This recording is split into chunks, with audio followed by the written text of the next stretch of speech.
Hi everyone, welcome to RK properties. సూరారంలో main రోడ్కి దగ్గరలో సెమీ కమర్షియల్ ప్రాపర్టీ సేల్కి తీసుకురావడం జరిగింది.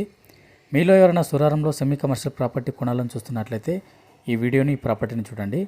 మనకు 100 స్క్వేర్ యార్డ్స్లో brand new luxuries semi commercial property సేల్కి ఉందండి. G+1 న్యూ కండిషన్ అండి. East and south corner house. మనకు ఈస్ట్ వచ్చి 25 ఫీట్ రోడ్, సౌత్ వచ్చేసి మనకు 30 ఫీట్ రోడ్ ఉండడం జరిగిందండి. 3 BHK house and 2 commercial shutters provide చేయడం జరిగింది. GHMC అప్రూవ్డ్ లేఅవుట్లో GHMC పర్మిషన్తో ఈ G+1 హౌస్ని కట్టడం జరిగిందండి. GHMC నుండి G+2 వరకు పర్మిషన్ తీసుకోవడం జరిగింది. Car parking, individual bore and Manjeera water available ఉందండి. ఈ G+1 బిల్డింగ్ మొత్తం మనకు full fall ceiling with LED lights provide చేయడం జరిగింది. గ్రౌండ్ ఫ్లోర్లో వచ్చేసి మనకు 1 BHK and 2 shutters and car parking provide చేయడం జరిగింది. ఫస్ట్ ఫ్లోర్లో వచ్చేసి మనకు 2 BHK అండి, full fall ceiling with LED lights provide చేయడం జరిగింది. ఈ ప్రాపర్టీ ప్రైస్ వచ్చేసి మనకు 1,06,00,000 అండి, 1,06,00,000 అండి. ప్రైస్ లైట్ నెగోషియబుల్ ఉంటుంది. ఇంట్రెస్ట్ ఉన్న వాళ్ళు ఆన్ స్క్రీన్ నెంబర్ కాల్ చేయండి.